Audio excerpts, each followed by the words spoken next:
राजू, जो एक इंसान नमा जगवार था और शाही लिबास में मलबूस था, अपने कदीम महल की तरफ बढ़ रहा था। महल के दरवाजे पर पहुंचकर उसने दरवाजा खोला और अंदर दाखिल हुआ तो हवा में सर्दी और खामोशी छाई हुई थी। महल की दीवारों पर नस्ब तस्वीर में राजू ने अपने आप को शाही लिबास में देखा, मगर हर रात वो तस्वीर तब्दील हो जाती थी और उसकी आंखें उसके पीछे देख रही होती थी। रात के वक्त राजू एक कमरे में पहुंचा जहां एक खचकने वाली चमचमाती झरमट से खून टपक रहा था। जैसे ही उसने कदम बढ़ाया, उसके सामने एक दरवाजा खुला और उसके अंदर दाखिल होने से पहले उसने एक पुरानी तस्वीर देखी जिसमें उसका खून आलूद रूप था। राजू जब महल के एक प्रासरार कमरे में दाखिल हुआ तो उसने एक साया महसूस किया, लेकिन कमरा खाली था।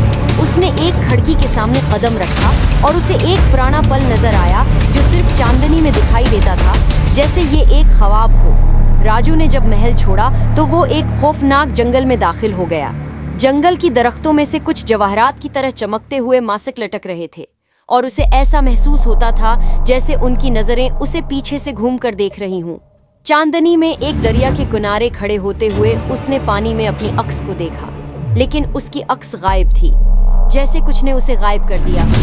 राजू ने एक कदीम दरख्त के करीब पहुंचकर इसकी छाल पर अपना नाम लिखा हुआ पाया, मगर वो यकीन नहीं करता था कि उसने कभी इस दरख्त पर अपना नाम लिखा था। राजू ने आखिरकार एक गांव में कदम रखा जहां घरों के दरवाजे खुले हुए थे, मगर वहां किसी की मौजूदगी नहीं थी। एक कदीम कनवा उसके सामने था जिसमें कुछ अजीब व गरीब आवाजें आ रही थी, जैसे कोई अंदर छिपकर उससे बात कर रहा हो। इस गांव में लोग नजर आए, मगर उनके चेहरों पर नकाब था, और जब राजू ने उनके चेहरों के नीचे झांका तो कुछ नहीं था, सिर्फ खाली नकाब। ये गांव, ये महल और ये जंगल सब कुछ एक ऐसे ख्वाब की तरह था जिसका कोई इख्तिताम न था। राजू की तकदीर में ये मलून सफर था जो उसे अपने ही साए के साथ हमेशा के लिए जीना था।